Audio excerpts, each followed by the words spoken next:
sur les fils rebelles. Alléluia. Et on va parler ici, on va aller rapidement sur les types de pères spirituels. Les types de pères, autant pour moi de façon générale. Il y a beaucoup de pères. Amen. Amen. Amen. À tout niveau de ta vie, tu as eu affaire à un père.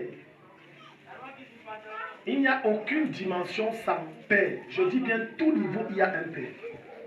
Peu importe le niveau, il y a un père. Et personne ne peut évoluer sans un père. Tu as besoin d'un père pour être ce que tu es. Premier type de père, on a le père biologique. Matthieu chapitre 1, le verset 1 à 5, quelqu'un va nous faire la lecture. Le père biologique, c'est celui qui enfante, c'est celui qui donne la vie, c'est celui qui va et a des rapports sexuels avec une femme et donne naissance et on lui donne son nom. Mais maintenant, je vais te dire quelque chose, bien aimé. Quelqu'un peut être un géniteur, mais il n'est pas un père. Amen. Amen. Une femme peut être génitrice, mais elle n'est pas une mère. Un père, c'est quelqu'un qui ne donne pas que la vie. Un père, c'est quelqu'un qui entretient. C'est quelqu'un qui investit.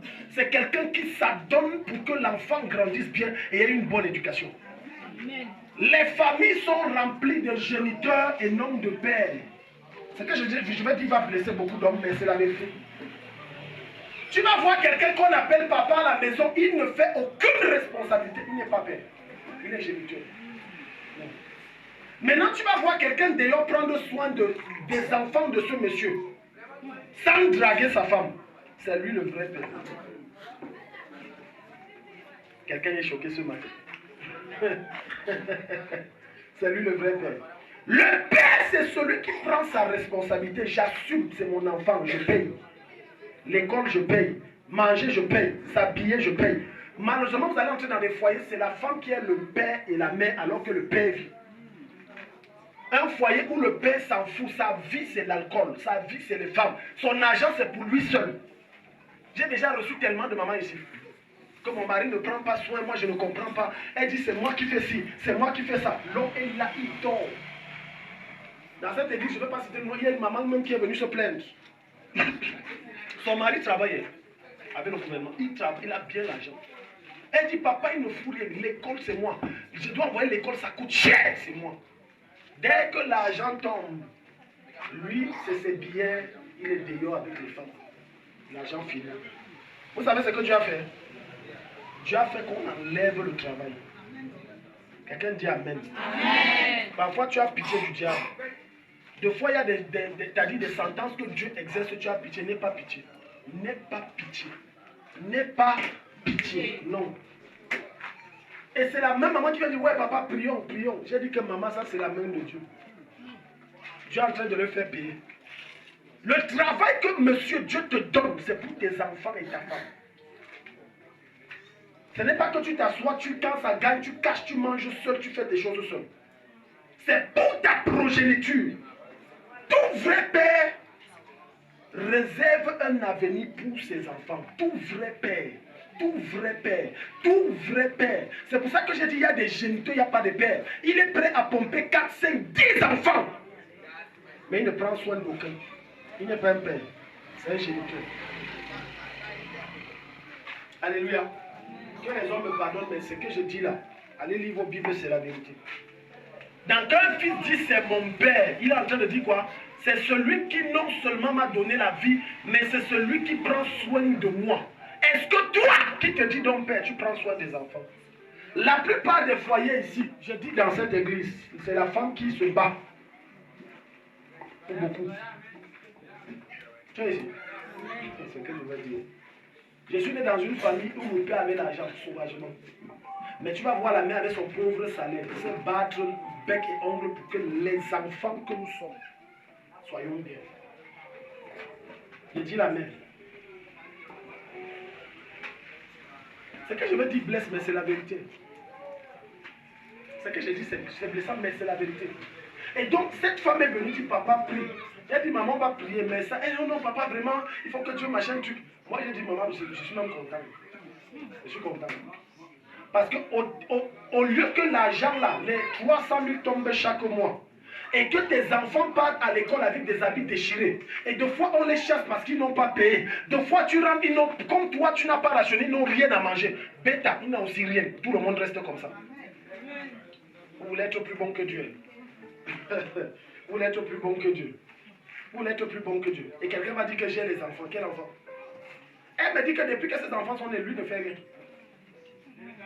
Je dois attaquer le dehors. La pension finie, c'est chez moi.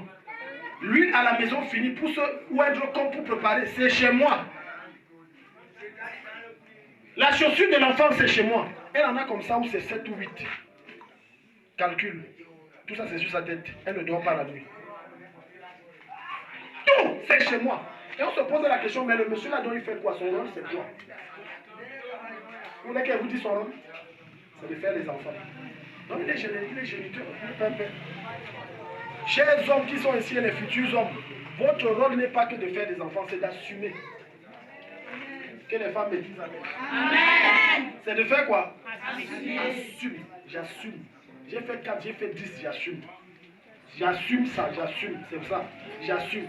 Quand tu tombes sur un vrai père qui traverse des temps difficiles ou qui n'a pas un bon salaire, tu vas voir qu'il aura de la peine à s'habiller. Tu sais pourquoi? Parce que tout l'argent qu'il a, c'est sur sa famille. Il a de la peine à s'habiller. Il a de la peine à changer les habits comme il veut. Parce qu'il a sa famille. Les enfants doivent manger. Ils doivent aller à l'école. Donc dans sa tête là, ce n'est pas il faut que je m'achète une nouvelle veste. Il faut que j'aide. Non, ce n'est pas ça qui est dans sa tête. Dans sa tête, c'est le bien-être de la famille. C'est ça un vrai père. Voilà pourquoi tu peux être un géniteur, mais tu n'es pas un père. Tu n'as que donné la vie. Je prie pour les jeunes filles, si tu ne tomberas pas sur un géniteur, tu tomberas sur un vrai père au nom de Jésus. Amen. Au nom de Jésus. Amen. Aucune jeune fille ici n'épousera un faiseur d'enfants. Ils épouseront des pères au nom de Jésus. Amen. Il dit des irresponsables. J'ai déjà reçu des cas comme ça. Irresponsables en tout point. Irresponsables. Irresponsable. La femme vient dire que l'enfant est malade et il dit je fais comment? Je suis le docteur. Regarde, toi, le père, tu te poses la question. J'ai déjà rencontré même des enfants qui se plaignent de leur propre père. Que c'est maman qui fait tout. Le père ne fout rien. Quand je vais dire papa, ma coiffure, va voir ta mère. Je fais comment? Alléluia. Dis à ton voisin, sois responsable de tes actes. Ne fais pas l'erreur d'Adam. Adam, quand Adam a péché, qu'est-ce qu'Adam fait? Il dit, c'est la femme que tu m'as donnée. La plupart des hommes et des femmes, lorsqu'elles veulent se déresponsabiliser de leur faute, de ce qui leur revient comme charge, il dit, est-ce que moi j'avais demandé ça? Est-ce que ça me regarde? Alléluia. Même si c'est dur, assume. Dis à ton voisin, assume. Dis à ton voisin, assume. Deuxième type de père, on a le père adoptif. Genèse 48, verset 5. Le père adoptif, c'est celui qui t'adopte. Celui qui te considère sans distinction. Donc il ne fait aucune distinction entre ses enfants et toi. Il te gère de la même façon. Alléluia.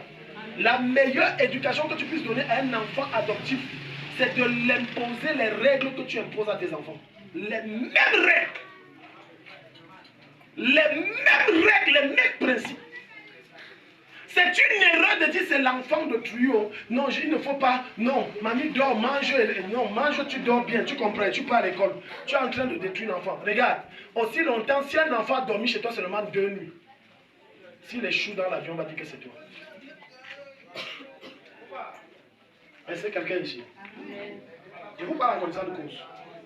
J'ai dit que lorsque tu adoptes l'enfant de quelqu'un, même si chez eux ses frères échouaient, quand il arrive chez toi, il échoue. On va dire qu'on avait dit. Pourquoi ces enfants ont reçu, elle échoue? Ça veut dire qu'on l'a traité mal. Voilà pourquoi sois assez rigoureux. Mets des règles assez rigides en tant que père adoptif. Quand il faut gronder, gronde. Quand il faut fouetter, fouette. Quand il faut punir, punir. Quand il faut rire, rire. Quand il faut donner à même manger, tu donnes à manger comme les autres. Il n'y a aucune différence. Oui. Le repas vient, tu dis que mais je ne vois pas tel. Il n'y a pas que non, elle là c'est comme ce n'est pas l'enfant de la maison. Non. Quand tu fais comme ça, Dieu te bénit encore. Dieu t'ouvre les portes encore. Je prie pour toi parce que Dieu enverra vers toi des enfants que tu dois adopter. Et il faudrait que tu aies la bonne attitude pour que Dieu te bénisse. Amen. Alléluia. Amen. Mais regarde, quand tu maltraites l'enfant qui habite chez toi et qui n'est pas le fruit de tes entrailles, Dieu va ramasser les grâces de tes enfants et mettre ça sur sa tête. Et tes enfants, curieusement, vont échouer. Et l'autre enfant maltraité va réussir. Voilà pourquoi quand tu vas arriver dans la famille de David, son père Isaïe, tous ses frères étaient des vauriens, sauf David. Mais quand tu regardes l'éducation, on maltraitait toujours David. On lui donnait toujours les déchets. Il n'était jamais considéré. Dieu a dit que c'est toi donc que je choisis, toi qu'on rejette que je choisis comme roi. Maintenant David était obligé de faire quoi? Tirer avec lui ses frères qui ne l'aimaient pas. Parce que David n'avait pas la même mère avec ses frères. C'était le fruit du péché d'adultère. Son père allait tromper sa femme là-bas, l'enfant est sorti, la femme a accouché, elle est venue déposer que tu fais comme tu fais. Je ne suis plus là. Alléluia. Donc quand tu as en face de toi une femme, je dis ça parce que le problème s'y s'oppose surtout chez les femmes. Là, les femmes me regardent attentivement. Tu vois, quand on prenait pour le cas des hommes, amen, amen, mais on prend le cas des femmes. L'un des problèmes que la femme est maternelle plus avec le fruit de ses entrailles. Mais quand ce n'est pas son enfant, elle a tendance à traiter différemment. L'homme n'a pas ce problème. L'homme peut arriver. Vous êtes 4 enfants. Vous êtes censé avoir 500 par semaine. Prends 500 $. 500. Dieu vous bénisse, amen. Par derrière, la femme va venir. Comme tu n'es pas la fille. Il t'a donné combien? Ces enfants-là, on a dit 500. Et toi? 16. Donne ça ici. On voit ça ici. On te donne 200. Va avec. Quand vous dites c'est vrai ou non, je sais de quoi je parle. Le cœur de la femme. Que Jésus change ton cœur au nom de Jésus. Différent. Le cœur de la femme, c'est ça. Hein, Nathalie? Le cœur de la femme. Mais ce genre d'attitude blesse Dieu. Quand tu fais ça, tu blesses le cœur de Dieu. En tant que femme, tu dois être la mère de tout le monde. Sans distinction. Peu importe, même je dis que dépasse même les clivages tribaux. Si tu es un chrétien qui a encore les problèmes avec tribu, je veux te dire une chose à 100%, tu n'es pas né de nouveau. Parce que ta Bible te dira dans Colossiens qu'il n'y a plus ni grec. Il n'y a plus ni grec ni juif. Moi, je n'ai aucun problème de traiter avec tout le monde. Du moment où tu as confessé le Seigneur, que tu es un chrétien authentique, je te traite comme tout le monde. Je n'ai aucun problème. Ma femme n'est pas bamileke. Ma femme n'est pas bamileke. Ma fille, Merveille, n'est pas bamileke aussi. Je n'ai aucun problème. Je n'en ai aucun. Quand tu donnes ta vie à Christ, l'une des premières choses que tu dois faire en sorte que Jésus détruise cela, c'est le tribalisme. Les amens sont partis. Amen. Les amens sont finis. Oh. Non, nous chez les Bassa, nous c'est entre nous, on se comprend mieux. Non, nous vraiment chez les quoi là, les Mokolo, ou les quoi, les Matakwai, les Moufou, les Mafa, les Boulou, les femmes. Nous, on se comprend bien entre nous. En Christ, ces choses meurent. Ces choses ne sont plus censées exister. Alléluia. Ce n'est plus censé exister. Ce n'est plus censé exister. Donc tu ne peux pas adopter un enfant et tu le traites différemment. Parce qu'on nomme que ce n'est pas mon enfant. Non, c'est pas ça. Parfois même l'enfant adoptif que Dieu envoie là, c'est une bénédiction pour vous. Oui, je vous dis vrai. Tu ne vois pas ça maintenant parce que tu investis sur l'enfant. Mais dans 10, 15, 20 ans, tu sais ce que l'enfant sera. Tu connais son avenir. Tu ne connais pas. Fais comme ça que c'est le sauveur, comme ça que Dieu a envoyé. Parce que Dieu a vu le futur que chez vous, la personne ne sera rien. Et Dieu a envoyé le sauveur. Maintenant, tu traitais mal, tu traitais ci, tu traitais ça. Alléluia. Donc, quand tu adoptes, donne le même traitement. Et je vais dire quelque chose aux parents. Chers parents, pardon, écoutez ce que je suis en train de dire. Contrôlez vos enfants au maximum. Surtout quand ils atteignent l'adolescence. Alléluia. La jeune fille devient plus vite adolescente que le garçon. Chez la jeune fille, l'adolescent commence quand les seins sont, les fesses poussent, on dit que tu es belle. Contrôle tout. Fais quoi? J'ai dit contrôle tout. Ne laisse rien. Jusqu'à l'heure à laquelle l'enfant contrôle tout. Tu as marché avec qui? Embête-la même si elle se fâche, contrôle. Si tu ne contrôles pas, elle va te contrôler. Je répète, tu ne contrôles pas, elle va te ramener une grossesse qui va te contrôler. Blague. Alléluia. Amen. Et des fois, elle te ramène la grossesse, tu dis, amène-moi chez le Père. Elle a la peine à t'amener chez le Père pour une raison. Elle-même, elle ne connaît pas qui a mis ça. Parents, vous riez. J'ai dit, contrôlez vos enfants. Contrôle. Et il y a un âge que je déconseille à un parent de donner l'Android. Il ne faut pas suivre, tu as dit, l'éducation des Blancs. Oh non, l'enfant, il y a 15 ans, il faut qu'il ait une tablette. Ça, c'est la sorcellerie, mon ami. J'ai dit que c'est la sorcellerie. Tu vas garder l'enfant là.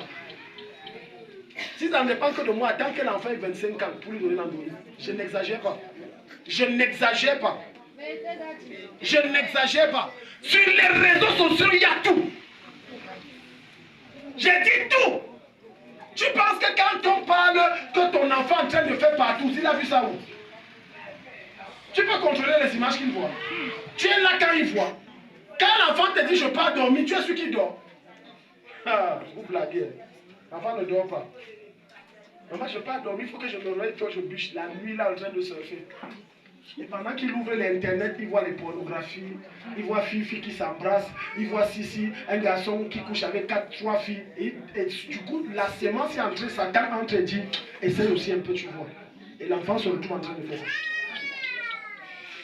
Vous pensez que Satan travaille comment? Non, l'enfant est déjà grand. Qui t'a dit? La maturité de l'enfant ne se détermine pas par sa taille ou son gabarit, ça se détermine par sa capacité à gérer les circonstances.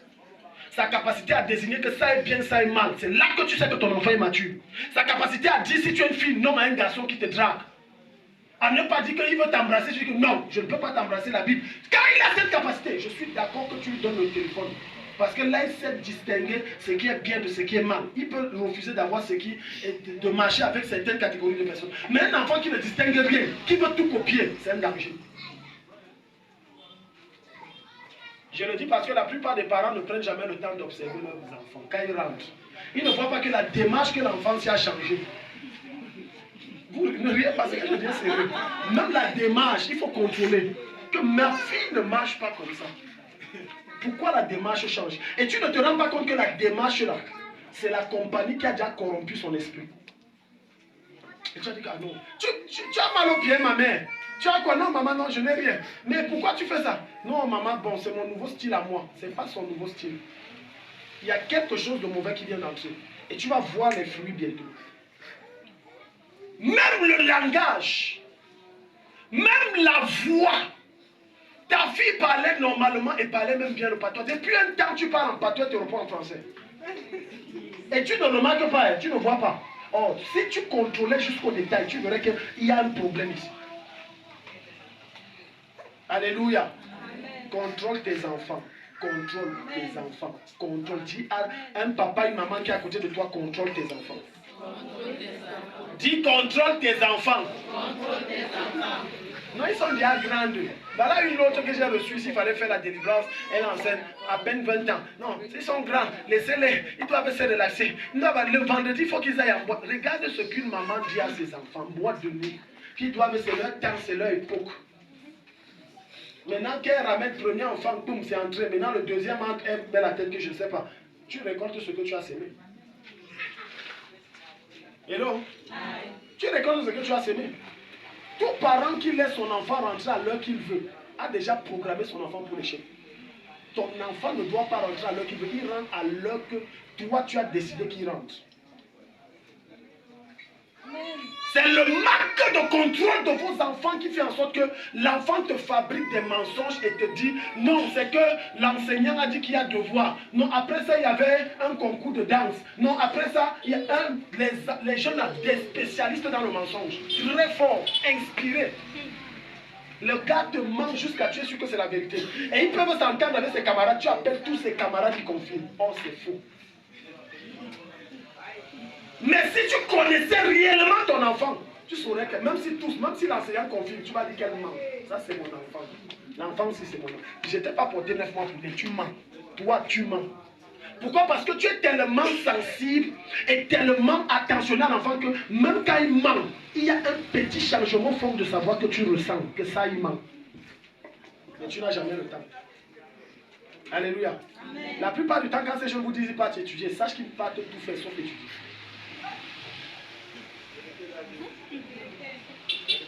Les gens ne parlent pas. Vous riez seulement. Ce n'est pas vrai, c'est que... Attends, regarde-moi, mes fils, regardez-moi. Vous mettez la tête. Dites la vérité à votre mère là, dites-lui la vérité. Dites-lui la vérité. N'est-ce pas, quand vous sortez, vous dites, maman, pas bûcher, c'est bûcher. Oh, maman, pas bûcher, bûcher. Ok. N'est-ce pas, on voit souvent les résultats du bûching 9 mois après. On était bûché. Quand tu demandes à l'enfant que donne-moi le résultat de l'examen, le résultat là c'est comme ça. Moi je vous dis à jeune fille, la femme perd plus dans une relation que moi. L'homme c'est un ensemenceur. Alléluia. C'est un tireur d'élite. Tu ne verras jamais quelqu'un avec l'âme, quand il t'y parle, l'âme revient sur lui, sauf si c'est mystique. Quand il t'y parle, n'est-ce pas, la balle entre sur toi, ça reste où. L'homme c'est comme si tu parles et il part, c'est fini. Cherche-le, il est où? Quand tu arrives, il va te dire que non, ce n'est pas moi. Et même s'il te dit, c'est lui, va dire, j'ai tiré seulement une fois. Et si tu as déjà vu quelqu'un tomber enceinte, on tire une fois. Alléluia. Jeune fille, fais attention. Amen. Amen. Si ton enseignant te drague et te perturbe, tu n'as pas le courage de dire à ta mère, à ton père, viens me voir, tu me dis. Il va régler son compte. Les jeunes filles, vous m'avez suivi? Je répète, jeune fille, si ton enseignant te drague et te casse les pieds, tu as peur d'aborder maman et papa pour dire, viens me voir, tu me dis. Alléluia. C'est mon devoir en tant que père spirituel d'intervenir et de dire que laisse la fille là, et te donne une dette, laisse la fille là tranquille. Une de mes filles a déjà fait ici, c'est à l'université. Je ne suis pas sûr même qu'elle a dit à sa mère ou à son père. Son enseignant la harcèle, jour, nuit, fatigué. Elle est venue me dire, mais on a mis fin à ça. Parce que des fois l'enfant va avoir peur de toi pour venir te dire certaines choses. Mais il y a des choses qu'il peut voir facilement, le pasteur lui dit. Mais au papa ou maman, il a peur parce qu'il ne sait pas comment papa va réagir. Comment papa, bon, disqualifions papa et pasteur rencontre papa, c'est sûr. Nous sommes d'accord, non? C'est pas ça les jeunes. Le jeune peut faire n'importe quel gaffe, il ne va pas voir papa. Il voit qui?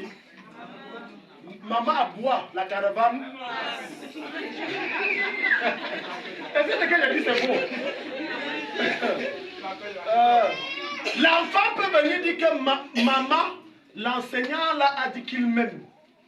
Mais il ne peut jamais venir voir son père dire papa, l'enseignant a dit qu'il m'aime. Parce qu'avant que tu ne finisses. Alléluia. Voilà pourquoi, chers parents, je vous en supplie, les papas, essayez de créer un lien amical avec les enfants pour se sentir relax. Amen. Amen. Amen. Troisième petit point, on a le père de la nation, Matthieu 3, 8 à 9. Le père de la nation, c'est ce qu'on appelle le chef de l'État. Si c'est un roi, c'est un roi. Si c'est un royaume, c'est que c'est un roi. Amen. Comme dans notre nation, le Cameroun, le père de la nation, c'est Paul Biya. Ça veut dire, il répond devant Dieu en lieu et place de la nation camerounaise. Au niveau des nations, dans le Conseil des Nations, il est celui qui représente la nation camerounaise en tant que père. Il est responsable, il est l'autorité légale, l'autorité reconnue dans le monde spirituel et dans le monde physique comme étant l'encadreur, le père de la nation camerounaise. C'est la raison pour laquelle je causais avec un homme de Dieu, je lui disais, si notre chef d'État, le président Paul Biya, dit, prenons 2 jours de repentance pour demander pardon à Dieu. Et lui-même, il prend le jeune, il entre dedans. Je vous assure, la guerre au Nozo va s'arrêter. J'ai dit, s'il prend et dit, comme vous avez vu dans les rois, je ne sais pas si vous avez vu ça, je décrète un jeûne national de 2 jours. Et les drapeaux sont en berne. Nous tous, nous allons nous humilier devant le Seigneur et nous allons crier à Dieu pour que Dieu pardonne nos péchés et qu'il enlève l'épée sur la nation. Dieu va écouter très vite, plus que n'importe quel homme de Dieu. Tu sais pourquoi? C'est le Père. Et Dieu le reconnaît comme le responsable. C'est la raison pour laquelle je vais prendre une image pour t'expliquer. Une femme peut se présenter à une situation où l'enfant, par exemple, convoque les parents. Quand la maman arrive, la première question qu'on demande, c'est quoi? Où est son père?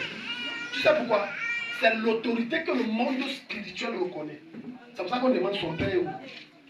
Je me rappelle lorsque, à Nanoukom, une clinique de la place, le docteur a demandé à voir les enfants de ma belle-mère avant qu'elle ne décède. Parce qu'on avait découvert qu'elle avait un cancer, on ne savait comment dire. Mais la première fille a débarqué avec ma femme. On a dit que non. On n'avait pas de garçon, on dit qu'on n'a pas de garçon. Bon, il n'y a pas de beau fils là. On a dit que non, appelez-le. J'étais ici, j'ai dû me déplacer. Parce qu'il y a une autorité. Que tu veux ou non, le monde spirituel reconnaît l'autorité que c'est l'homme. Donc quand tu es le père de la nation, tu es celui qui répond en lieu et place de la nation, du peuple devant Dieu.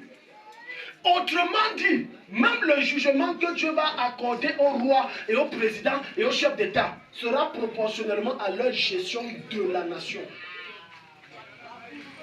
Alléluia. Alléluia. Amen. Donc, quatrième type de père, père de la création, on l'appelle qui? Dieu, c'est le père de la création. Tout a été créé par Dieu. Rien de ce qui existe n'a été créé sans Dieu. Tout ce qui existe. Quelqu'un nous ouvre Colossiens 1, 12 à 18, on va lire ça. Alléluia. Crains Dieu. Crains Dieu. Si ton cœur bat, c'est à cause de Dieu. Si tu respires, c'est à cause de Dieu. Si tu te déplaces, c'est à cause de Dieu. Si tu as envie, c'est à cause de Dieu. Si ta famille est debout, c'est à cause de Dieu. La plupart du temps, nous sommes des chrétiens et des personnages très ingrats à l'égard de Dieu. Combien d'entre nous prenons le temps de dire merci à Dieu? Au bout d'une semaine, au bout d'un mois, au bout de 3 mois, au bout d'un semestre, au bout d'un an, combien d'entre nous prenons la peine de dire Seigneur, je te rends grâce? Pourquoi tu connais seulement dire merci à Dieu quand tout va bien? Est-ce que tu sais qu'on dit aussi merci à Dieu quand tout va mal? Même si c'est dans la douleur, tu pleures, tu dis Seigneur, je te rends, tu pleures, Seigneur, merci. Merci, tu es Dieu. Je vais quand même continuer de t'adorer, même si c'est dur. Même si j'ai perdu mon enfant, même si j'ai perdu le travail. Seigneur, c'est dur, mais je te loue, je te célèbre. Les plus grandes actions de grâce et les plus grandes adorations qui touchent le cœur de Dieu, c'est lorsque tu as perdu quelque chose où tu es dans la douleur. Et au lieu de pleurer pour te plaindre, tu prends le temps et dis, Seigneur, je te dis merci. Je vous assure, ce genre d'attitude devant le Seigneur, en temps de crise, provoque l'exaucement rapidement. Hello. Combien d'entre vous, quand ça ne va pas, vous dites merci à Dieu? Combien s'humilient devant Dieu pour dire merci à Dieu? Seigneur, je prends un programme pour te dire merci. Mes enfants ne partent pas à l'école parce que je n'ai pas d'argent pour les envoyer. Je me prosterne devant toi, je te rends grâce parce que tout ce que tu fais est bon. Je te loue pour cela. On ne loue pas Dieu seulement parce que les choses sont bien. On ne le célèbre pas seulement lorsque les choses tournent comme nous voulons. On le célèbre également lorsque les choses tout semblent tourner contre notre faveur. Parce qu'en réalité, si on suit Romains chapitre 8, le verset 28 qui dit toutes choses, nous savons du reste que toutes choses concourent au bien de ceux qui aiment le Seigneur et ceux qui sont appelés selon son dessein, nous comprenons qu'il n'y a pas de malheur qui arrive à un chrétien. Non. Tout ce qui t'arrive, c'est pour ton bien. Amen. Amen. Amen. Amen. Écoute, Dieu peut te faire perdre un travail pour te donner un meilleur travail où tu es beau. Tu es ici. Je vois souvent certaines personnes qui ont fabriqué dans leur tête, supposons ils sont fiancés, et dans ces relations de fiançailles, l'homme comme la femme ne juge que non, tu es l'homme de ma vie, tu es mon soleil brillant du matin, tu es mon étoile filante de la nuit, tout ce que vous connaissez qui va avec, au point où le cœur est parti. Et dans leur tête, ils se disent que si le gars s'il me quitte, je meurs. C'est arrivé à quelqu'un, tu aimes quelqu'un jusqu'au point où je ne peux pas vivre sans toi. En réalité, c'est votre chien qui parle. Tu sais pourquoi? Parce que Dieu te fait quitter le bon pour le meilleur. Et quand Dieu te fait rencontrer vraiment l'homme ou la femme de ta vie, tu dis que merde, je voyais même quoi sur le gars sinon, juste qu'elle devait mourir pour lui. Est-ce que quelqu'un ici? Ne regrette jamais ceux qui te quittent et ne regrette jamais ce que Dieu te fait perdre. Certainement, il y a quelque chose de meilleur qui arrive. Amen. Je dis certainement. Certaines personnes ont le regret de se retrouver dans certains malheurs parce qu'eux-mêmes, ils n'ont pas fait le bon choix. Gloire à Jésus. Continuons. Je veux noter ici que quand on dit père, père, ce n'est pas dans le sens que ce n'est que les hommes. Amen. Amen. Amen. Non, quand on dit père, ce n'est pas que dans les hommes. Alléluia. En réalité, dans la Bible, quand on dit père spirituel, la femme est inclue. Normalement, quand tu es père spirituel, quand une femme a donné naissance spirituellement à un enfant spirituel, on ne dit pas mère spirituelle. Ou bien lorsque des personnes viennent souvent, on ne dit pas mère, on dit père spirituel. Est-ce que tu es ici? Est-ce que quelqu'un est ici? Oui, même les femmes sont des pères spirituels. Il y a des femmes qui ont élevé leurs enfants seuls. Tu sais ça? Il y a des femmes qui ont élevé, elle a 5 enfants seuls. Seuls! Un jour, l'adrénaline est montée dans le cerveau de monsieur là, après qu'une mouche l'a piqué. Il a dit que je vous laisse avec tous les enfants, il est parti. Elle a roulé même bec-ongle pour les élever seuls. Quand tu écoutes ma femme te donner leur témoignage quand ils ont grandi, leur père est mort de façon étrange parce que c'était un décès brusque et bizarre. Leur maman était encore très jeune, peut-être dans la trentaine. Oui, très jeune, très jeune. Maintenant, c'est l'homme qui amenait tout. Tu fais comment?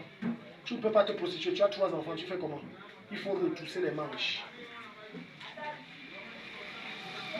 Au moins pendant 20 à 30 ans, ils sortaient tous les jours à 4 heures pour aller à la gare. Attaquer le dehors. Ramasser la marchandise pour venir vendre. Pour les élever. Maintenant, elle était obligée de se substituer au-delà de donner l'attention maternelle. Elle était obligée de développer en elle une chose.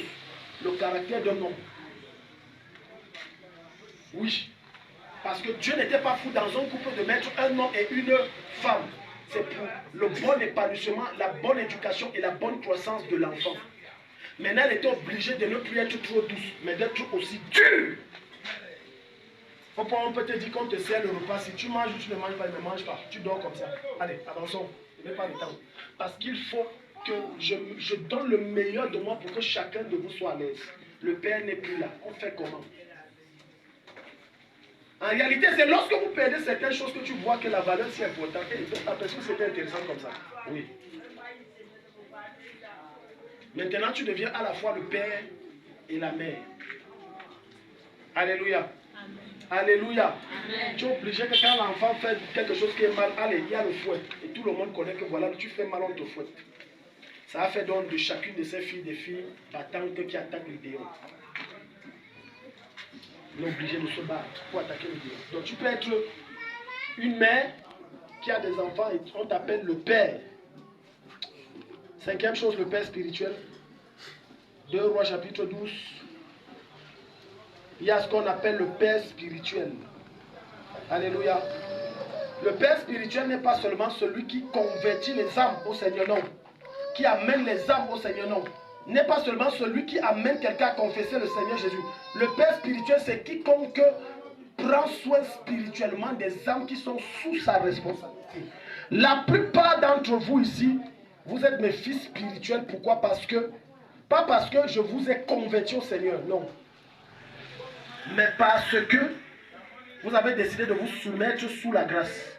Alléluia. Maintenant, quand on dit père spirituel, tout pasteur est père spirituel, que tu le veux ou non, il est le père spirituel. Dans le monde spirituel, la voix est autorisée. C'est pour ça que lorsqu'il y a des situations que tu traverses, tu auras crié à Dieu, priez, Dieu ne t'entend pas. Mais quand tu vas voir le Père et le Père crie pour toi, Dieu entend.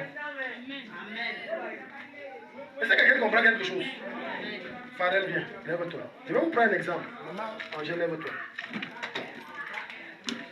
Non, Fadel, tu es trop grande. Toi, on va... Abraham, viens. Je vais vous prendre une image. Abraham, là, même est trop grand aussi. J'ai envie de prendre. Voilà maman Angèle, n'est-ce pas? Supposons que Abraham a dans les 4 ans ou 5 ans. Amen. Abraham vient dire à maman si que maman, papa dit que tu me donnes 5 000, je vais lui remettre. Quelle sera ta réaction, maman? Hein? Acclamez le Seigneur.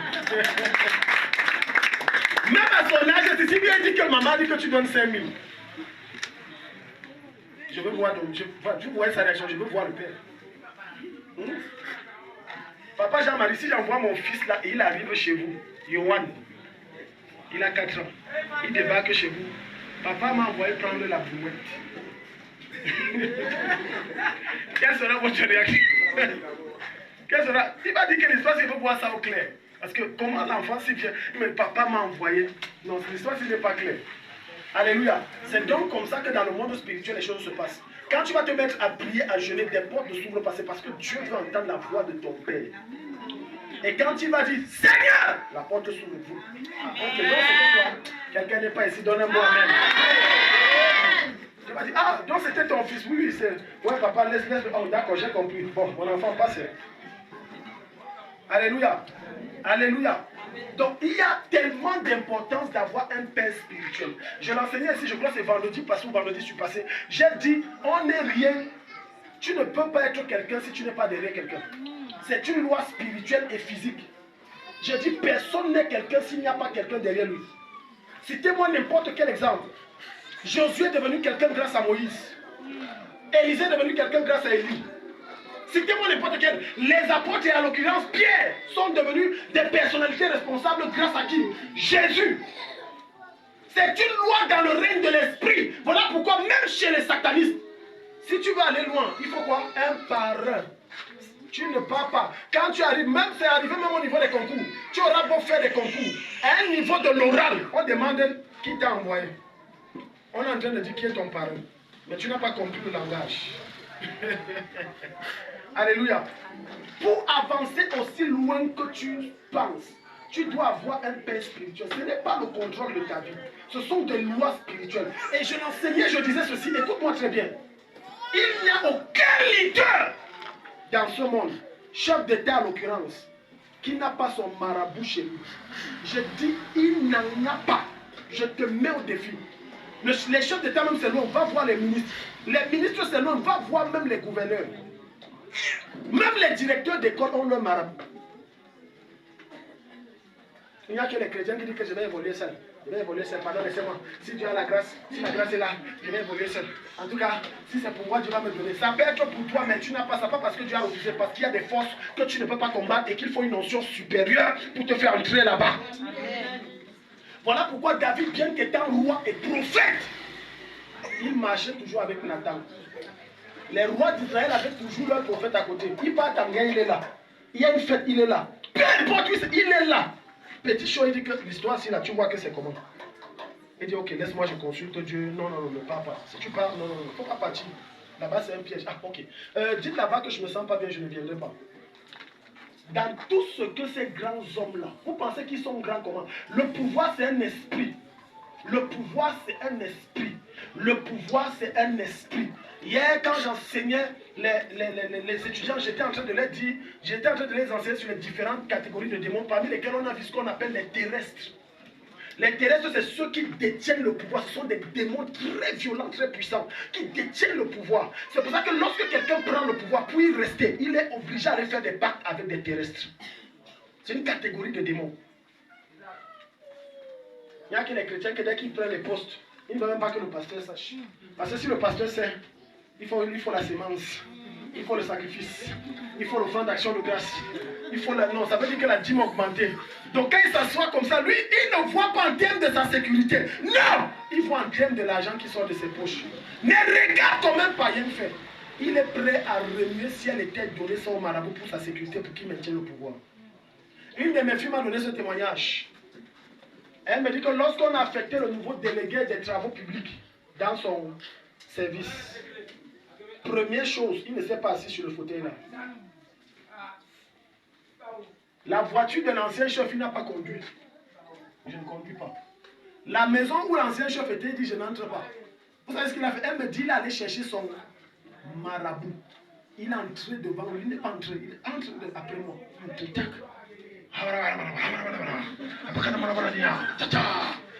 Non, je vais faire 2 jours ici, je vais travailler bien, ça sera bien. Il travaille. Quand il a fini de travailler, maintenant il entre. Maintenant, au niveau de la voiture, le marabout dit de la voiture, si là, ne prends pas ça. Demande qu'on te donne une autre. Je veux une autre voiture. Non, moi je ne prends pas ça, je veux une autre voiture. On lui a donné. Maintenant, son fauteuil, le marabout a dit, il est entré à travailler, c'est combien de temps dans le bureau. Et après avoir travaillé dans le bureau, il a dit, maintenant tu peux venir avec un nouveau fauteuil, ça. Et jusqu'à présent, on ne peut pas le renverser. Tu penses que tu peux? Ce sont des gens spirituels. Et Jésus nous enseigne ça en disant, les fils du siècle présent sont plus intelligents que les enfants de lumière. Il n'y a que les chrétiens qui pensent qu'ils sont rois. Et maintenant, je vais te présenter un autre témoignage à contraire d'une soeur qui est morte prématurément parce qu'elle a méprisé les principes si que le païen si, musulman si a respecté, mais que la soeur n'a pas respecté. Elle a reçu la promotion, elle a caché ça à son pasteur. Il fallait prendre fonction, elle allait en catimini. Il ne doit pas savoir. Il ne doit pas savoir. Le pasteur sait que la soeur a Gaoundéré. Il sait qu'elle existe. On appelle seulement que 2 jours après qu'elle a pris la fonction, elle est morte. On lui a dit qu'elle a dit que non, il faut laisser ça. Ma fille est ici à Gaoundéré et quand tu me dis promotion, c'est qu'elle ne m'a pas dit. Je suis pas au courant, non, elle ne m'a pas dit. Parce que vous voyez que lorsque on te nomme, tout le monde est content. Est-ce que tu sais que ton prédécesseur dont tu veux éviter le fauteuil a fait des pratiques selon lesquelles tu vas tomber? Tu sais ça? Il y a 2 dimanches ou 3 dimanches, je donnais une révélation à une de mes filles, en Adèche. Elle est rentrée, j'ai dit que je vois un monsieur sur le nouveau poste que ton mari a là. Un monsieur, il est comme ci, comme ça. J'ai pris Papa Ebenezer. Tu vois, pour ceux qui se rappellent, j'avais indexé Papa Ebenezer. Elle a dit que oui. Elle est rentrée, son mari a dit, je vois de qui il est question. Le gars là me cherche des problèmes depuis. J'ai dit, le monsieur là veut ta tête. Parce que le fauteuil là, il réclame ça. Et son mari, j'étais là-bas, il dit exactement. Parce que le monsieur même est arrivé un jour, parce que ça fait des années qu'on l'a destitué pour malversation et autres. Il a commencé à donner les ordres comme s'il était le chef ici. Il a dit que quand je vais être rétabli, les choses vont changer. C'est une provocation. Maintenant, tu vas voir la voiture de son mari que je suis allé prier. On a tout fait la voiture. Ça ne démarre pas. Avant qu'elle vienne me voir, on appelle n'importe quel technicien. La voiture dit je ne bouge pas. Or, c'est sa voiture de service et le travail qu'il fait, on ne fait pas ça sans voiture. Ça ne démarre pas. Aïe, aïe, aïe, aïe, mais power passe power. Les puissances se dépassent. Alléluia. On dit tantôt tel technicien, tel mécanicien arrive, non, c'est l'électricité, le travail de l'électricien. L'électricien, c'est ce que son mari m'explique. On appelle l'électricien, dit que non, non, ça c'est le travail du mécano. Non, achète telle pièce, achète. J'ai dit à sa femme qui ne gaspille pas son argent, ça n'a rien à voir. Il a commandé une pièce qui coûte cher à Yaoundé. J'ai dit, ça ne sert à rien. Ce n'est pas une affaire de pièce. C'est une affaire mystique. Et c'est les choses spirituelles. Maintenant, imaginez que celle-ci n'avait donc pas un père spirituel pour pouvoir percer certaines choses et voir et dire que ça c'est comme ci, comme ça, fais attention comme ça. Ok, on doit gérer, ça se passe comment? C'est que peut-être on parle de son mari au passé. Oui, on parle de son mari passé. Elle m'a fait les songes. Je lui ai dit que tes songes-là, en dehors de ça, Dieu m'a parlé, mais on veut tuer ton mari. Parce que le père spirituel est un veilleur. Un veilleur, ça veut dire une sentinelle. Une sentinelle, ça veut dire quelqu'un qui se tient à la brèche et entend ce que Dieu va dire. Et pendant qu'il est en train d'entendre ce que Dieu va dire dans la prière et les jeunes, Dieu va dire qu'il y a tel là, tel programme que Satan est en train de faire sur tel. Prie pour lui. Alléluia. Mais il y a que les chrétiens qui disent que non, le Saint-Esprit me parle aussi. Le Saint-Esprit me parle aussi. Moi aussi, je suis là. Écoute, que Dieu t'aide. Ta rébellion là va causer ta chute. Que Dieu t'aide. Même moi qui vous parle, je suis soumis sur quelqu'un. Quand ça me dépasse, je l'appelle. Tu me dépasses et dis tu ne vas pas dépasser mon père. Un jour, j'ai eu à faire un cas qui m'a dépassé. Il dit tu ne peux pas dépasser mon père. You can overcome my father. Tu me dépasses, tu ne vas pas dépasser. J'ai dit allons. Tu ne peux pas dépasser. Le gars arrivé là seulement dit tu es libre. Il n'a même pas prié. Il dit tu es libre, passe. Boum, l'esprit est parti. Mais moi, je suis soumis. Et le soldat romain va donner un enseignement profond lorsque il va venir devant Jésus et dire mon serviteur est malade. Jésus va dire allons et je le guérirai. Il va dire que non, tu n'as pas besoin. Dis seulement un seul mot et mon serviteur sera guéri. Pourquoi? Parce que moi j'ai des soldats sous mon commandement. Quand je dis à l'un va, il va. À l'autre part, il part. Donc tu vois, la hiérarchie spirituelle. Les niveaux se dépassent. Quand tu ne comprends pas que les niveaux se dépassent, c'est qu'on va te cuire dans une sauce après t'avoir grillé copieusement et assaisonné et on va te manger. Et tu seras mort en vain. Alléluia. Amen. Tu seras mort en vain. Père des brebis, c'est le pasteur. On a déjà vu ça. C'est le pasteur, le père des brebis. C'est pour ça que les pasteurs doivent veiller rigoureusement sur les brebis. Hier, quand j'enseignais aux étudiants, je disais que malheureusement, on a beaucoup de pasteurs qui sont devenus des businessmen. L'église est devenue un business. Le nombre de têtes que tu as équivaut au nombre d'agents qui entrent. Moi, j'en connais des églises, surtout Yaoundé Douala, ça fait feu là-bas, très mal. Amen. On ne demande pas, on s'en fout de ta condition. Que tu peux ou tu ne peux pas, ok. Vous ici, vous donnez 10 000. Là-bas, 25 000. D'autres vont jusqu'à te promettre que si tu quittes l'église, je te maudis. Maintenant, tu vois, les gens vivent dans la peur. Quelqu'un est là comme ça, il est à l'église, mais il n'est pas à l'église. Tu as vu quelqu'un qui est dans cette église, il fait le culte, mais son esprit fait le culte ailleurs. Pourquoi? Parce qu'on les a condamnés avec la peur. On les manipule avec la peur. Ok, là on dit louons, on dit prions. Mais élevez la voix, priez, non? Vous vous rappelez la menace que je vous ai fait, non? Élevez la voix. Servir Dieu n'est pas de l'esclavage. Alléluia. Alléluia. Il y a certains qui savent que je ne peux pas quitter l'église même si je ne suis pas épanoui. Pas parce que je suis fidèle à Jésus. Même pas à cette église. Mais parce que si je pars, les gens vont dire wow. Si je pars, on va me voir comment. Mais il sait que là-bas, là, rien n'avance dans ma vie. Tout est bloqué. Mais si je pars, le pasteur a trop d'estime pour moi. Cherche Jésus, ne cherche pas l'homme. Donne-moi un bois, mais cherche Jésus, ne cherche pas l'homme. Cherche Jésus, ne cherche pas l'homme. Père fondateur, le père fondateur, c'est celui qui fonde une entreprise, une ONG, une équipe, un mouvement. Je prie que chaque personne ici soit un père fondateur. Amen. Alléluia. Rêvez grand. Je prie que tu sois un fondateur, une fondatrice demain des collèges, des écoles maternelles, des universités, au nom de Jésus. Amen. Amen. J'ai l'habitude de dire ceci, ne te contente pas de un ou de deux salaires. Cherche le maximum de salaire. Amen. Alléluia. Est-ce que tu sais que tu peux toucher 400 000 francs le mois, mais tu fais les succès aussi, tu vends. Tu as 400 000. Tu fais les succès, tu vends. Tu fais les gâteaux, tu envoies les gens vendre. Tu fais ceci, tu vends. Beaucoup d'entre eux. En réalité, certains d'entre vous se contentent de leur salaire maintenant parce qu'ils n'ont pas certaines pressions financières liées à leurs enfants. Parce que quand l'enfant atteint déjà que je pars à l'université, tu sens la douleur de ça. Tu vois ici. C'est là où même tu te rends compte que l'argent, les 300 000 ou 400 000 que tu touches sont tellement petits. Parce qu'en même temps, il faut envoyer 4 enfants à l'université. En même temps, il faut construire. En même temps, il y a les problèmes de la famille, de ma femme, de ma famille. En même temps, quand tu restes comme ça, et tu vas voir une femme qui a 500 000, un homme qui touche 500 000. Mais il fait la moto le soir. Moi, j'ai déjà rencontré. Le gars travaille là plus de 250, 270. Mais il fait la moto. Et je l'ai encouragé, il dit c'est bien ça mon frère, vas-y. Il y a un de mes fils ici qui est dans les 200 quelque chose de lui. Il m'a dit, Daddy, j'ai envie de lancer le chantier. J'ai dit, c'est bien fait. L'argent ne suffit jamais. Le jour où tu penses que l'argent suffit, c'est le jour où tu commences à être pauvre. Je répète, le jour où tu penses que l'argent que tu gagnes est suffisant, c'est le jour où tu commences à être pauvre. L'argent ne suffit jamais. Les gens qui pensent que ce que je gagne est suffisant, ce sont des gens qui n'ont pas une grande vision. Quand tu as une grande vision, l'argent n'est jamais suffisant. Si tu as une vision de construire et d'être bailleur, l'argent n'est jamais suffisant. Mon bailleur, celui-ci, chez qui on est en train de louer ici, le bailleur-ci, il a les maisons dans quasi tous les quartiers de Gaoundé. Il y a quelques jours, quand je lui parlais qu'il y a un bien-aimé qui est en train de vendre tel terrain, il a dit c'est où?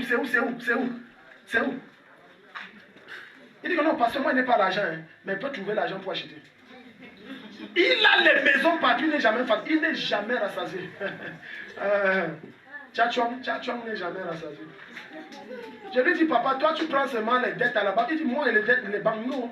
C'est les tontines. Je fais à la bonne méthode des banques. Tontines. Et je construis. C'est ce qu'il m'a dit. J'ai dit, dès qu'il entend terrain, il achète. Pourquoi sa vision est grande? Mais vous restez là que non, si j'ai ma petite maison où il y a une chambre, il y a une douche, il y a une cuisine, il y a un petit salon, Seigneur, n'est-ce pas que c'est déjà beaucoup? Merci. Je ne cherche pas beaucoup. Celui qui cherche beaucoup, Satan va corrompre son cœur. Tu es perdu. Tu es perdu. Je t'annonce ça que tu es égaré. Tu es perdu. Tu es perdu. La Bible dit que Dieu a donné la terre au Fils de l'homme. C'est toi le Fils de l'homme, c'est t'appartient.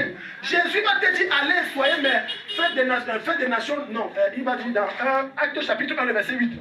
Il va dire, soyez mes témoins jusqu'aux extrémités. Ça veut dire que, mon frère, rêve grand jusqu'aux extrémités. Et dans Somme, Dieu te dira, demande-moi les nations pour héritage.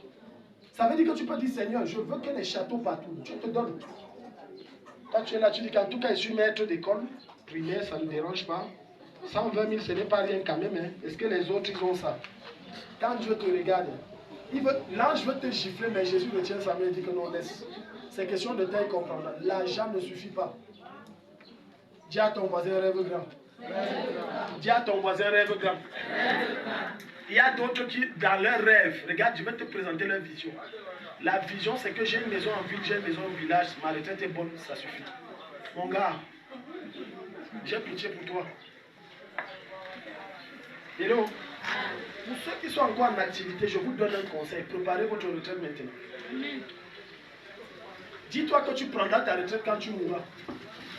Quelqu'un ici? Pas que non, quand je serai en retraite, je vais laisser la maison aux enfants en ville. Moi, je vais encore faire. Je rentre au village. Parmi les sorciers qui t'ont oppressé quand tu travaillais. Pour que quand là-bas, ils finissent le travail. Je rentre au village, j'ai ma petite hutte. Et tu es fier de dire ça. Il y a des gens qui sont tellement fiers de présenter leur petitesse d'esprit et d'exposer leur pauvreté extrême.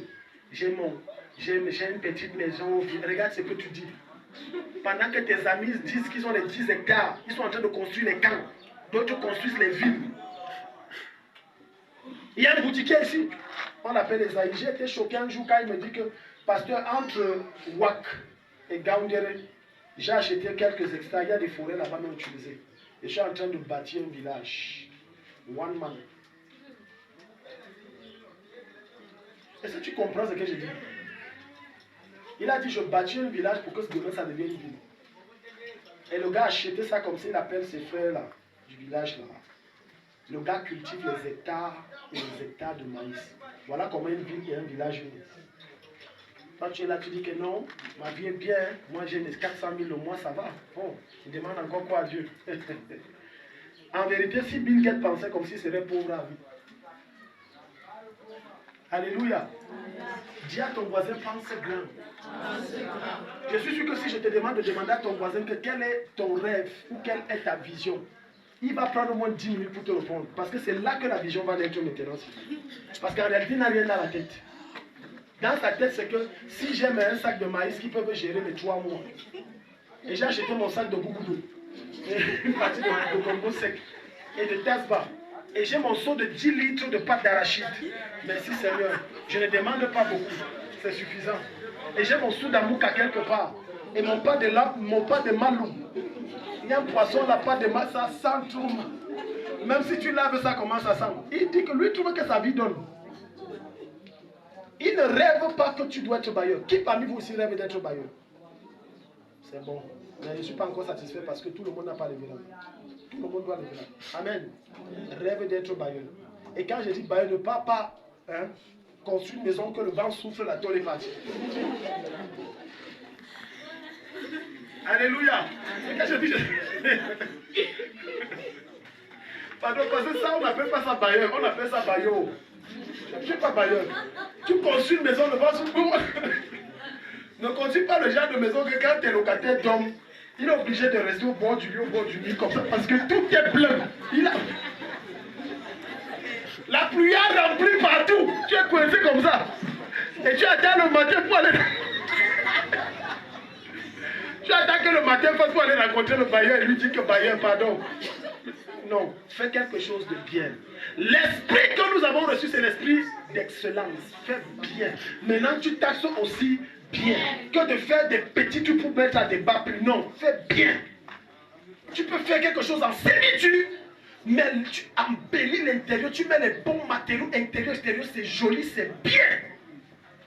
Maintenant, tu peux dire que je loue le studio si à 40 000.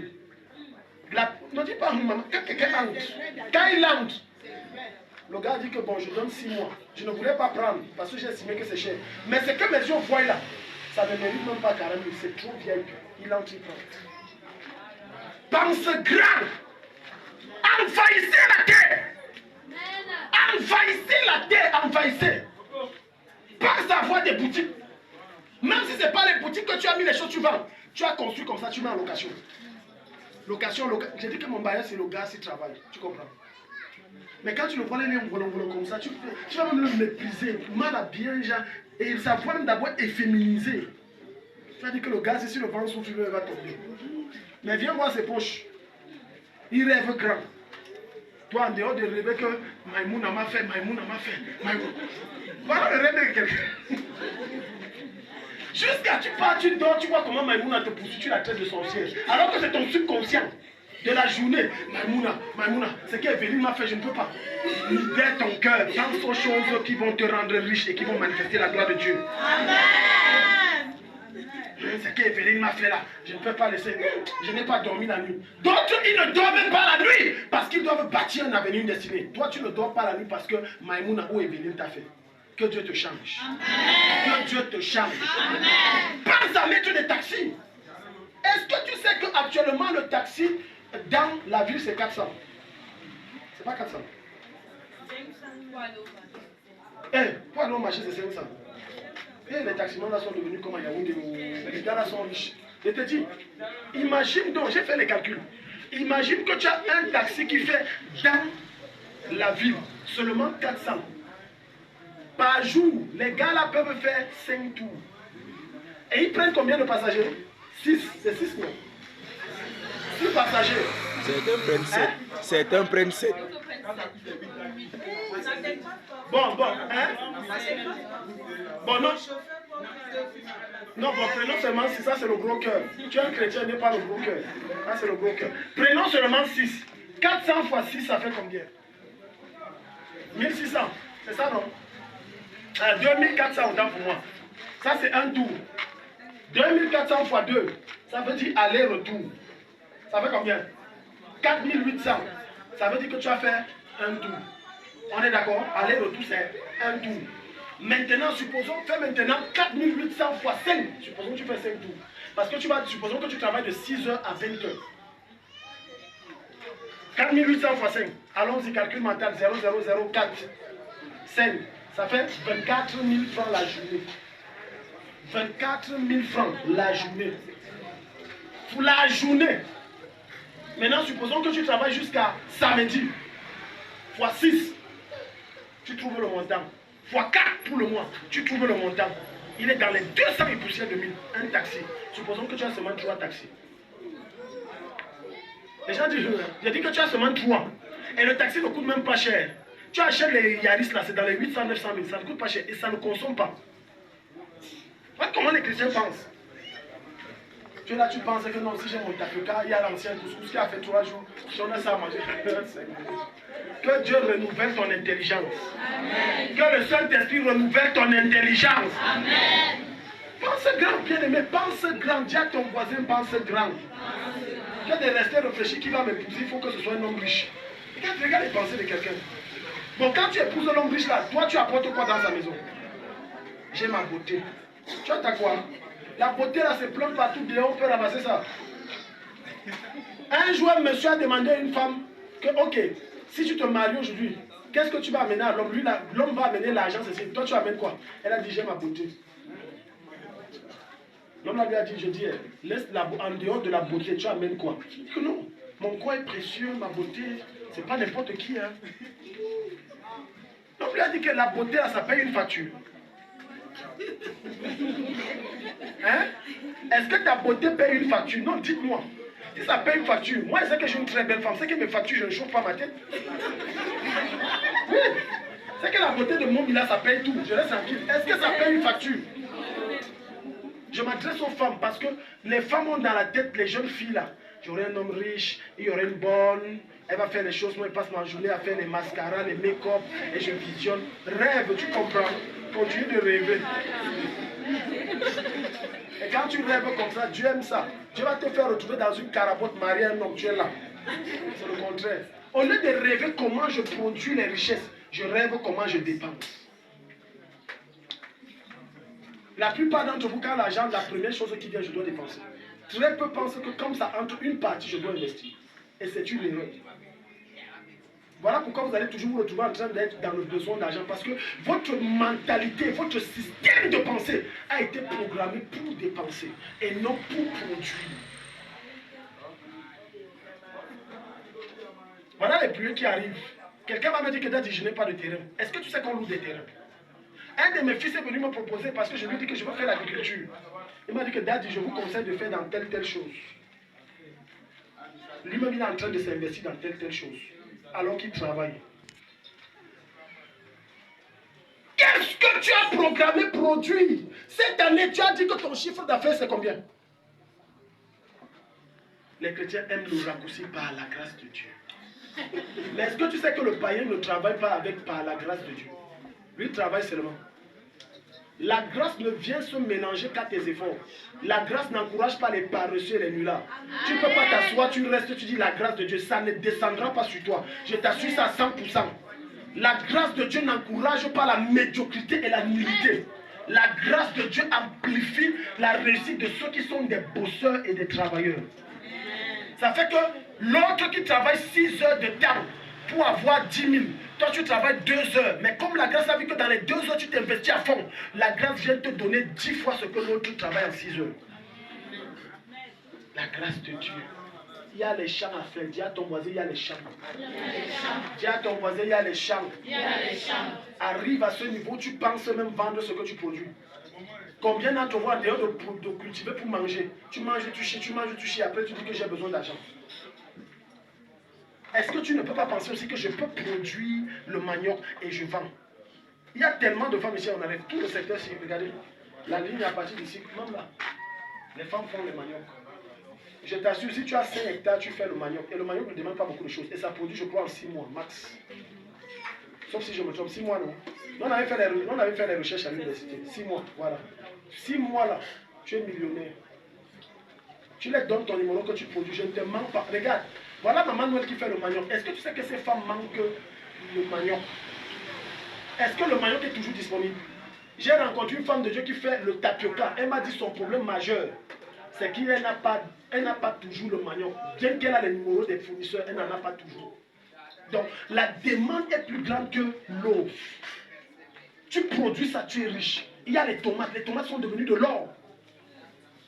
Maintenant, quand tu te lances dans une productivité de tomates, Dieu souffle sa grâce. La grâce qui descend là, ça ne te donne pas seulement beaucoup de tomates, mais ça te donne également des bonnes tomates. Ça ne te donne pas seulement de bonnes tomates, mais ça te donne aussi la clientèle. Amen. Oh, donne amen. Amen. Voilà ce que ça te donne. Tu es là, tu ne réfléchis pas. Ok, j'ai mon salaire de 100 000 là. Bon, j'achète le riz de 20 000. Regarde.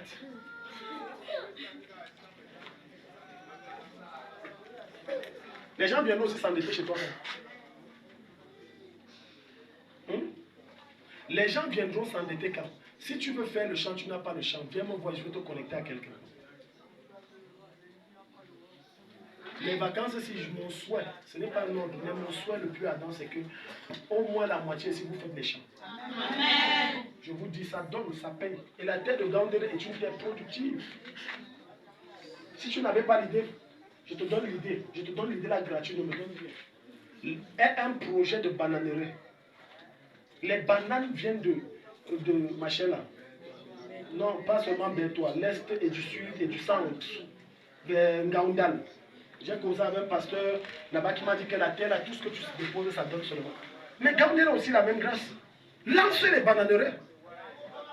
Lancez les bananeraies. Lance. Tu lances les bananeraies, je vais te dire quelque chose. Dès que ça sort du sol, avant que ça ne grandisse, on a déjà tout acheté. Ce n'est pas une affaire d'amen, maman, c'est ce que je dis. Parce que Gaoundéré a un fort besoin de bananes et de plantains. Gaoundéré. Les vendeuses Bayam Salam sont là.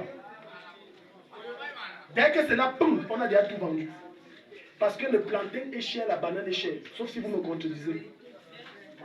Imagine, tu viens, tu casses le prix même de 100 francs de 200. Tu es riche. L'haricot, on est obligé d'exploiter. Voilà les projets. Et toi, tu t'assois seulement là, tu dis que non, si j'ai mes 2000 par jour, mes billets haricots que je vends, c'est que ça va. Dis à ton voisin que le Saint-Esprit te révolutionne. Dis-le encore que le Saint-Esprit te révolutionne. Il y a également le père du fait de l'âge. Ça veut dire que quand quelqu'un est âgé, on l'appelle le père ou la mère parce que son âge. Je m'adresse surtout aux jeunes qui sont très méprisants à l'égard des personnes âgées. La Bible déclare que c'est une couronne sur leur tête. Et c'est une malédiction pour toi de te comporter très mal à l'égard d'une personne âgée. Je parle aux jeunes. Les jeunes là, très arrogants face aux personnes âgées. Très arrogants. J'espère que comme tu es arrogant là, tu atteindras l'âge là. Voilà l'une des raisons pour lesquelles les cimetières sont remplis de la jeunesse. Parce qu'ils ne respectent pas la chevelure blanche. Même Paul, qui parlait à Timothée, son fils spirituel qui est pasteur, il lui a dit, parle aux gens âgés avec quoi? Sagesse et douceur. Ça veut dire c'est le respect. Il faut quand même que je respecte ton âge. Je respecte le nombre d'années passées sur terre. N'utilise pas de je suis le pasteur. Non! Et c'est l'opprobre de la jeunesse. Tu vois un jeune manque de respect à une personne qui peut l'accoucher 10 fois. Ah, fous-moi le camp, tu n'es pas mon père.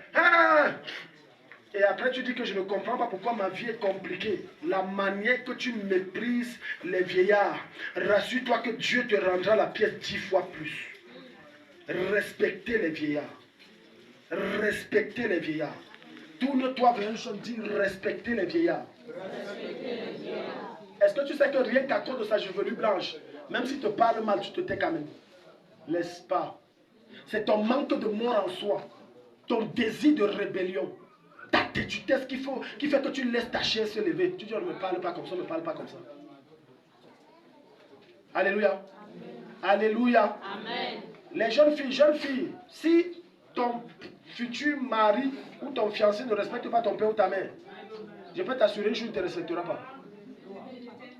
L'une des choses dont toi tu dois t'arranger avant d'entrer dans le mariage, femme, rassure-toi qu'il honore ton père et ta mère. Ne blague pas avec. S'il a du mépris et du dédain, c'est pas toi de lui, c'est un bandit. Tu es ici. Avant que ma belle-mère ne décède, je la voyais comme ma mère. Oui, je ne blague pas avec. Je la voyais comme ma mère. Je ne me permettais pas de dire, alors que je suis pasteur, alors que ma mère est sa grande soeur de très loin, alors que moi, je suis le grand frère de toutes ces filles. Leur première fille est l'égale de ma petite soeur. Mais c'est ma mère. Est-ce que tu es ici? Quand je vois certaines belles filles parler mal à leur belle-mère, insulter, le ciel a mal. Le message ici dit que te chasser, tu ne viens pas avec moi. Quelqu'un aime mon message? Moi j'aime mon message. Et les anges aiment. Tu vois, il parle avec dédain de sa belle-mère. Tu es sérieuse? Si ton mari parle comme ça de ta mère, tu vas accepter. Jusqu'à bagarrer avec ta belle-mère. Elle te tape, tu rentres. Au nom de Jésus-Christ, je prie que Jésus te libère de ce genre de démon. Amen. Je te déconnecte de ce genre d'esprit au nom de Jésus. Amen. Mais elle te tape, tu fuis. C'est ta mère, papa. Nanana. Namien. Non. Fuis. Fuis. Pardon, fuis. Tu ne murmures même pas, fuis. Tu restes, ça fait mal. Aïe, ça fait mal. Maman, pardonne-moi, maman, pardonne-moi. Sans hypocrisie, ça fait mal. Tu fuis. Alléluia. Amen.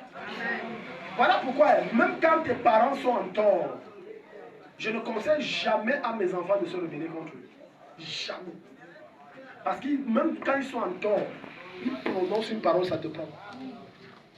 Donc pour te couvrir, il faut que quand ils prononcent cette parole et que Satan veut frapper, il n'y ait aucune porte qui soit ouverte. Alléluia. Alléluia. Amen. Ta belle-mère, c'est ta mère. Même si elle a les mauvais caractères, les mauvais comportements, supporte. L'amour supporte tout.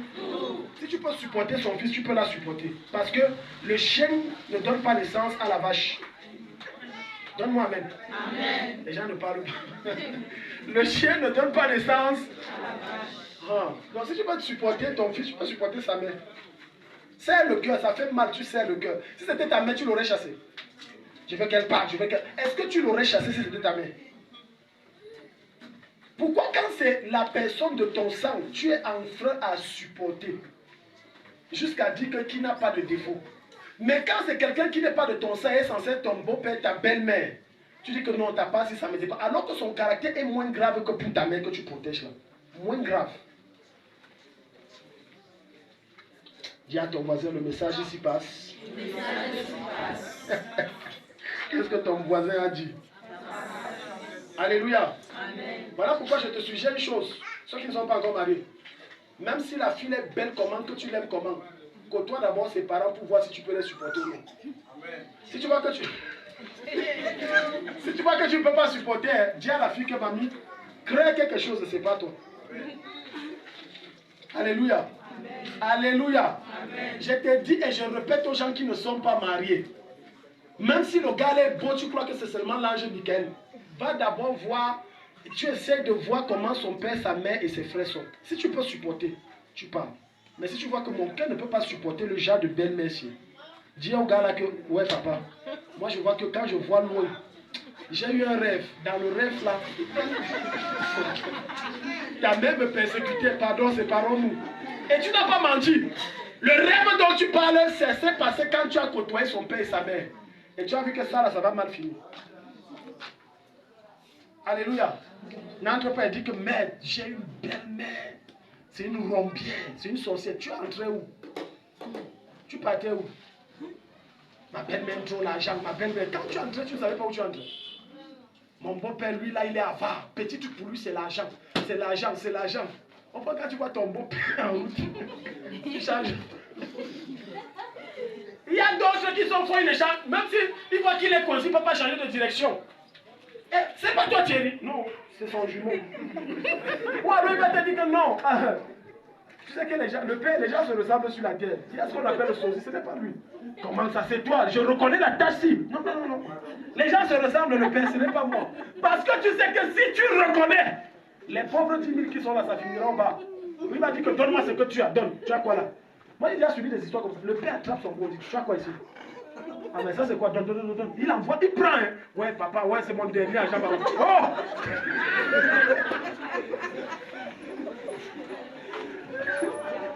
Quand il a dit ça à sa femme lui dit que t'avais dit que mon père là, il faut l'éviter. Ouais mais ton père on va l'éviter jusqu'à quand je t'ai dit que tu le vois, la seule solution. Évite-le. Alléluia. Amen. Donc il faut vérifier ton beau-père. Si c'est ou ta belle-mère, si c'est le Jacques, dès qu'elle te voit, elle te plume. Fuis. Il y a des belles mecs, dès qu'elle te voit, mon fils, ça tombe bien, c'est le ciel qui t'envoie. Ouais, comme je suis là, je marchais comme ça, et puis à Dieu de m'envoyer quelqu'un pour me donner l'argent, n'est-ce pas, l'argent de la réunion. Ouais, mon fils, tu n'as même rien là. Tu n'as rien. Ah, oh Seigneur, merci, tu envoies la main. Ah, 50 000. Oh Seigneur, merci. Maintenant, la honte, tu sais qu'il y a la honte, non, tu vas refuser. Qu'elle envoie, tu vas dire enlève ta main. Tu vas dire enlève là. Non, c'est malséant. C'est malséant. Tu vas enlever, tu vas dire enlève la main à ta belle-mère ou à ton beau-père. Tu ne peux pas. Tu ne peux pas. Tu parles seulement de lui. J'ai dit tu ne peux pas. Tu laisses y prendre. Maintenant, quand tu rentres, la prochaine fois que tu le vois, tu vas faire que tu laisses seulement ton argent dans le téléphone.